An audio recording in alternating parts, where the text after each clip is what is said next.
Hello. I'm not sure many people will watch this because I'm not sure many people are interested in my political opinion. In fact, I would say zero people, apart from the people I actually know, are interested in my political opinion. But the war against Iran that's been going on for the last few weeks is very, very strange. For multiple reasons. The first one is that Donald Trump portrayed himself as being like the president of peace uh, to such an extent that he lobbied hard for the Nobel Peace Prize. And he actually asked the woman who won from Venezuela to give it to him because of what happened with Maduro. So, being the president of peace, it makes it really strange that you would get into a war with Iran. So that's the first thing that's strange, but I think if we don't know by now that Donald Trump is a pathological liar, then we're probably, if you believed Donald Trump about him being a president of peace and not liking war, then I think that you were deceived because he lies about everything. And I think he lies to such an extent that sometimes he will be a president of peace and sometimes he won't be a president of peace because, like, he'll say that one thing is true, which is not true, like the war is happening, and then, he's a completely untrustworthy narrator. Nobody trusts him. The people that work with him don't trust him, and I think the last people that trust him have started to fade in their trust of him because of this war. And it's interesting how people on the right are reacting to this because they really bought into this narrative, like that Donald Trump was a man of peace because he believed in America first or something. But he doesn't believe in America first. He doesn't believe in anything. He's a narcissist. So he used that movement to get power and to get power again, because it benefited him financially. So that's the first surprising thing about the attack on Iran. The other surprising thing is, so Donald Trump has really bought into this idea of regime change, which seemed to be anathema to modern conservatives and modern Republicans, which actually is probably good considering their history of regime change in Afghanistan, in Iraq. Those were failures. They definitely. I mean, Iraq, not so much as Afghanistan, but the price for doing that in Iraq was much, much too high for Americans. So he he kidnapped Maduro, and then he said that everything was, the regime had changed except the replacement for Maduro was somebody from his own political group and the political party that was in charge of Venezuela before Maduro's kidnapping is still in charge of Venezuela. So I think maybe he thought that he needed to be like a bit more aggressive with the response of attacking Iran. But if you were going to attack Iran, why negotiate with them? You know, because you were trying to get them to stop their nuclear program and then they came to the table to negotiate with you and then you attacked them with this massive, massive fury. So why do that in the middle of a negotiation? They're never going to negotiate with you again. It's not the art of the deal. That's like negotiating a business deal and then shooting the guy in the shoulder. Like he's not going to come back. He's not going to be like, yeah, Donald, tell me what you can tell me about that. No, no, it's not going to happen. Um, so there's no plan. That's the surprising thing about this, is because you can criticize Iraqi planning. You can criticize the planning for the Iraq War. You can criticize the planning for the Afghanistan War, but there was a plan, right? It wasn't like George W. Bush just said, "Yeah, we're going to, you know, Al Qaeda attacked us. So 2 minutes later, we're going to invade Afghanistan." No, they got like allies. They built this huge coalition. They, I mean, they did a lot of political theater as well, because I remember at the time, the Taliban said that they would actually give up bin Laden as long as they weren't attacked, which, why didn't you take them up on that offer? But they didn't, and they invaded Afghanistan. And then, while that was happening, they started to prepare the groundwork for Iraq. Were they lying? Yes, they were definitely lying about the weapons of mass destruction and the threat that Saddam Hussein posed to his neighbors at the time of that war. However, they went through the motions. They got allies. They didn't get as much with Afghanistan because it wasn't clear what they were doing. But with Iran, they were just like, hey, let's go, Israel. Let's bomb Iran. And that's the other thing that's interesting about this, is that there seems to be, like, as I said, there's a big pushback on the American right about this war. And one of the reasons is because Donald Trump is supposed to be this anti-war president. But the other reason is they really don't like the fact that Israel and the United States are doing this operation together. And there's the theory that the United States is being led by Israel. And like, this is a war that benefits Israel, and it's not a war that benefits the United States. Well, it doesn't benefit the United States because apparently the Iranians were prepared for this eventuality after years of hostility from the American regime. They were prepared, so they bombed bases. That's another surprising thing, which we'll talk about in a bit. They bombed some bases and stuff. But Israel, all of Israel's military funding comes from the United States. So you can say that Israel is in control of the United States, but actually it's the other way around. Because the person who funds you is the person who controls you. And there's one weird reason why America funds Israel so much. They fund Israel so much because evangelical Christians believe that Israel will be really quite necessary for the events that will lead up to Armageddon. So that's why the Christians fund Israel. And Israel, because, and this is going to sound crazy, I know, but Israel is basically like a modern day version of the Crusader state. If you don't know what that was, the Crusades happened in the Middle East as a reaction to Islamic expansion. And basically, for hundreds of years, maybe even about 500 years, the Jerusalem and the Holy Land were controlled by Christians. And when Islamic forces controlled the Holy Land, then they did some not nice things, like they massacred Christians, they prevented pilgrims from going there, they killed pilgrims, and then as a reaction there was this Crusades, and the Crusades did some horrible things too. Like, no one is innocent in that situation, but one of the effects of the First Crusade is that there was actually a Christian state in Israel for about 100 years.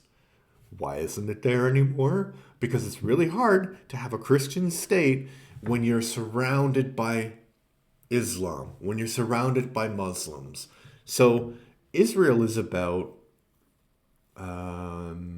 it's not even 100 years old yet. It will be in a few years, like in, I guess, 2049.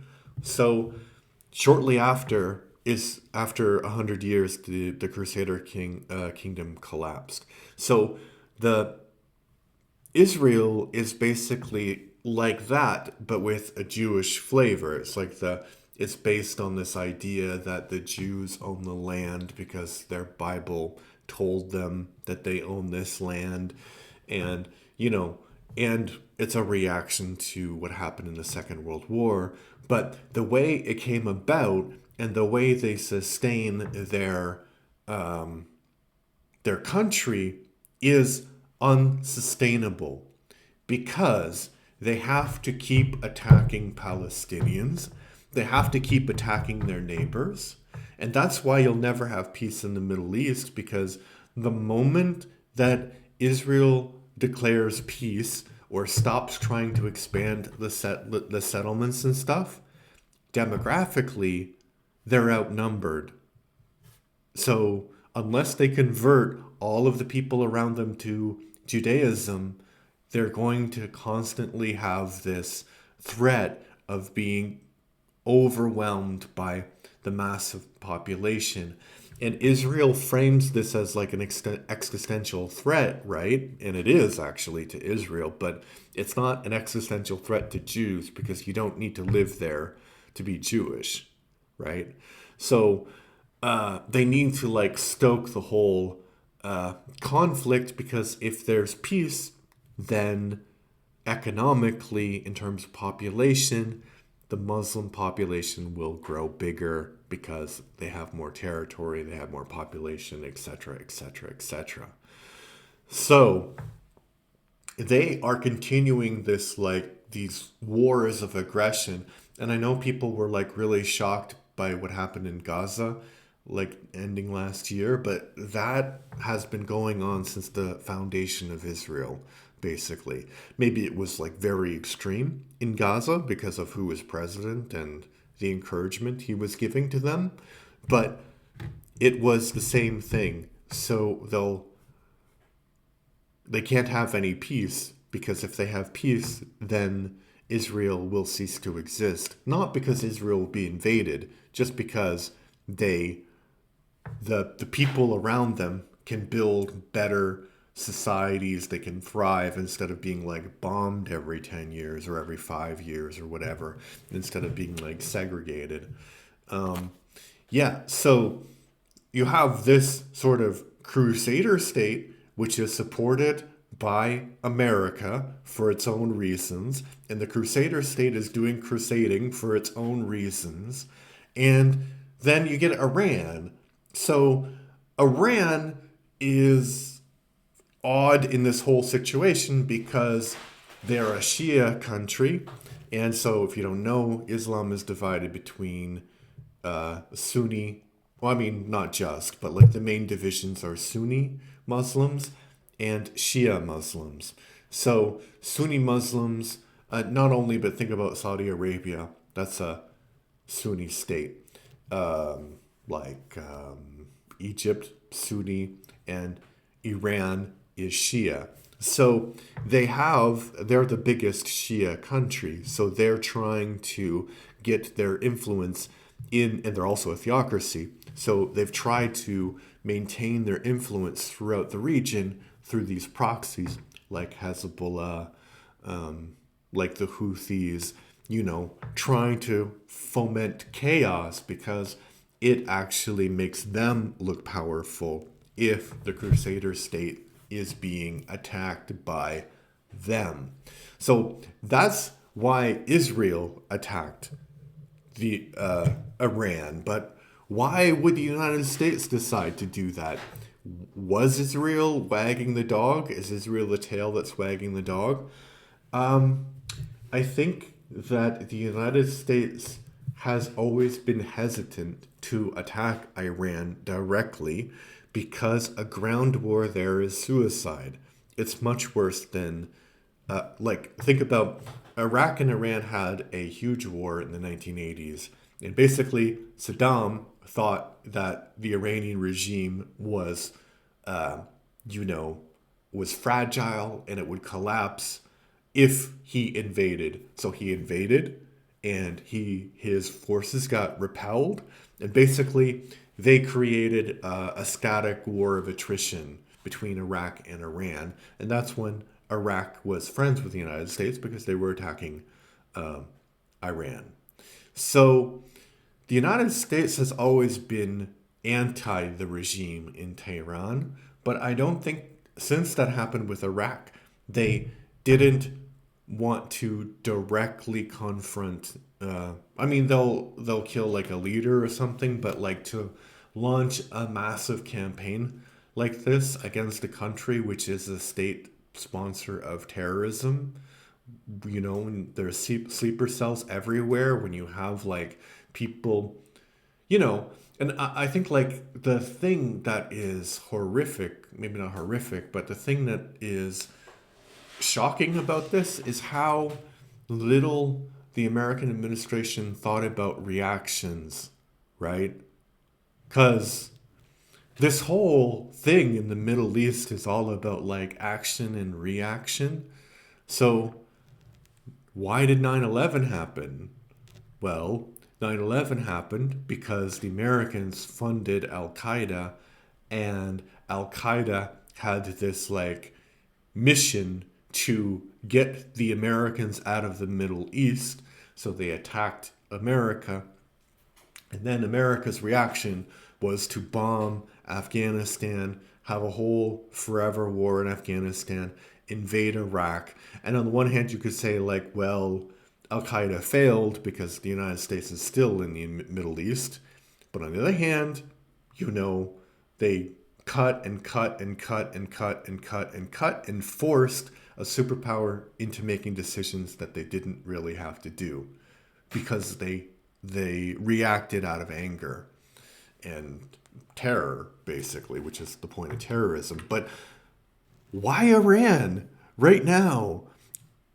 I'm gonna get to that right now, but before maybe not right now. In a bit, I'll get to my thesis as to why they attacked Iran. So they attacked Iran for the reason that, well, I'll tell you again. I'm going to tell you that in a bit. But the thing that's surprising for me about this war, maybe it's not that surprising, is that it's really hard to actually get any information as to what's happening. And I think that this is the first war where AI is like the thing that people are actually seeing. And there's very few legitimate images from the conflict. I think that one that I've seen is legitimate is that they bombed the oil fields in Tehran, and I guess there's oil fields near the city, and the oil spilled out into the sewers and then it caught on fire. So there's like this apocalyptic scene of people driving down the street and like the sewers are on fire, which is crazy. And of course, the United States bombed a school and killed 200 some odd children. And not just once, they actually put like 3 bombs on that target. So why? Why would you do that? It doesn't make any sense. And they decapitated the leadership of Iran, and but they didn't really decapitate the leadership because it's a system. It's not people. Like, it's a theocratic government that has been around for 40 years now. So it's pretty well established. And there's a whole bunch of things that don't make any sense to me. Like, if you were going to do this, like, Donald Trump threatened military force unless the Iranians stopped killing protesters. But then the Iranians were able to kill the protesters. And then a few months later, Donald Trump decides to unleash this horrible war. with no clear objective, it doesn't make a lot of sense unless we think about what I'm going to say in a moment. But before that, also apparently a lot of the military bases in the Middle East, the American military bases, are heavily damaged and are somewhat not functional. So again, this is perfect strategy from, like, in the beginning people were like, oh, why is Iran firing missiles at Qatar, or why are they firing missiles at Turkey? Because those are the military bases where the Americans are, and the Americans have invested millions if not billions of dollars in building those bases, and this war is costing like $2 billion a day. So the Iranians are dying for sure, they're suffering for sure, but they're making this a huge cost to the Americans. So why would Trump do that? There's one aspect that the people are not talking about because they kind of forgot about it. But if you were going to say who Trump's best friend in the entire world was politically, who would that be? Just think about it. Write down your answers, shout out your answers. The answer is Vladimir Putin. That's right. Vladimir Putin is Donald Trump's bestie. And when Donald Trump first became president, there was evidence that the Russians really were supporting him. They were feeding him with information that was stolen from Hillary Clinton's campaign. And he said it was a hoax. He said it was a conspiracy, right? Then he loses the next election because of his handling of COVID and other things. Like, he's a very bad president. Surprise! He's a very bad president. He loses the election. Yeah, so basically, Donald Trump is owes his political career to Vladimir Putin. And when he was reelected president in 2005, I want to say. I don't remember when that election was. But anyway, when he was reelected president, he came back with a vengeance, and he was really anti-Ukraine for some reason. And why was he anti-Ukraine? Because Ukraine is preventing Big Daddy Putin from getting what he wants. So he invites the president of Ukraine to the White House, and he says horrible things to him. And meanwhile, Vladimir Putin, awesome, great guy whatsoever. So this is my theory as to why the war in Iran is happening now. It's because it's driving the price of oil up, because Iran has strategically closed the Strait of Hormuz, which I guess 30% of all of the oil goes through there. And that helps Russia, because Russia is dependent on revenues from oil. But also, because of this situation, he said to them that they can open the. So basically, he said earlier that countries that traded oil with Russia would be sanctioned.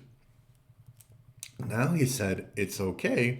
You won't be sanctioned if you trade oil with Iran, with Russia, So yeah, they do weird stuff. Like, I think when Donald Trump does weird things, it's probably for two reasons. One is to please Russia. And why does he have to please Russia? Probably because Russia has information about the Epstein files, information about Donald Trump's very close personal connection and friendship and extracurricular activities with Jeffrey Epstein. So, yeah, great world we live in, right? So basically, there's a horrible war going on in Iran just so Donald Trump can distract people from what's in the Epstein files, and just so the people that pull the strings behind his political career don't reveal any more damning information like videotape evidence, for example. Yeah. All right. Thanks. Bye bye.